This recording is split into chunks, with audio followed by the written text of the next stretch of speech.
আপনাদের অনেক প্রশ্নের উত্তর আমি এখানে দেওয়ার চেষ্টা করছি।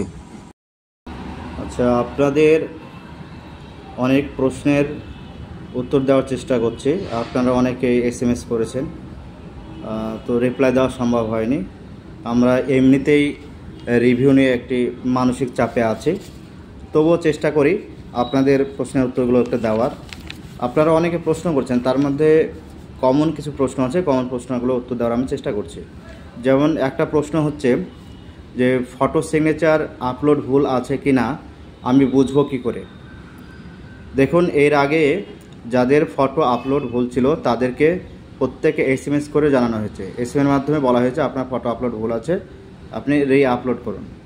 পরে একটা সুযোগ দেওয়া হয়েছে, যদি আপনার প্রবলেম থাকে তবে সেখানে আপলোড করবেন, আর না হলে করবেন না।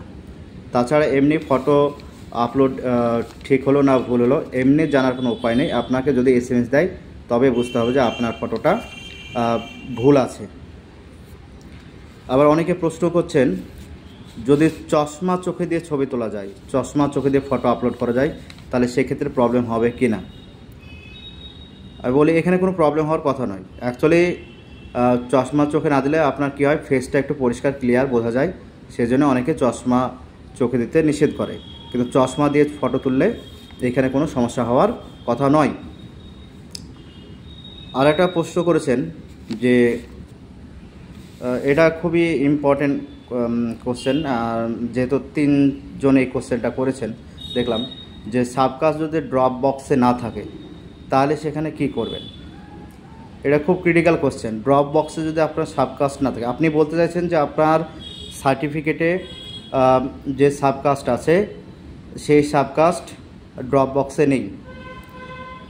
এখন দেখুন, আপনার সার্টিফিকেটে যদি আপনার সাবকাস্ট ঠিক থাকে আর যদি ড্রপ বক্সে না থাকে তাহলে সেখানে কিছু করার নেই। কিন্তু যদি আপনার সার্টিফিকেটে সাবকাস্টটা ঠিক নেই মনে হয়, তাহলে আপনার যে সাবকাস্টটা আছে সেই সাবকাস্টটাকেই আপনি ড্রপ বক্স থেকে সিলেক্ট করবেন।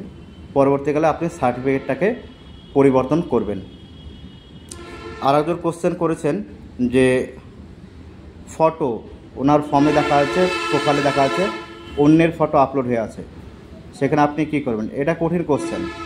অন্যের ফটো আপনার প্রোফাইলে যায় কি করে, আবার আপনি এডিট করারও অপশন পাচ্ছেন না। তাহলে আপনার এখানে একটাই উপায়, যে আপনি এখন যত তাড়াতাড়ি সম্ভব কমিশনে গিয়ে যোগাযোগ করুন। আপনার প্রোফাইলে অন্যের ফটো আসবে কি করে, তাহলে কমিশন হয়তো ভুল করেছে, আপনারা গিয়ে ওটা চেক করতে পারেন। আর একটা কোশ্চেন হচ্ছে যে অনেকে এক্সপিরিয়েন্সের জয়েনিং ডেটটা দেওয়া হচ্ছে, হয়তো দেখা হলো 25/1/2019, কিন্তু দেখাচ্ছে 1/1। এটা প্রবলেমের কোনো কারণ নেই, এটা ভয়ের কোনো কারণ নেই। অ্যাকচুয়ালি এক্সপিরিয়েন্সে মার্ক হিসাবে জানুয়ারির 1 তারিখটাকেই সাধারণত ধরে, সেই জন্য হয়তো বা ওটাকে 1/1 দেখাচ্ছে। তো এটা নিয়ে আতঙ্কের কিছু নেই। সার্বিকভাবে আপনারা টেনশানে আছেন, আমি বুঝতে পারছি, যেহেতু ফর্ম ফিল আপের বা ফর্ম এডিটের সময় শেষ হয়ে যাচ্ছে, আমরা অন্তিম লগ্নে পৌঁছে গেছি। কিন্তু আপনারা আতঙ্কিত হবেন না, আপনারা ধীরে সুস্থে ফর্মটা এডিট করুন।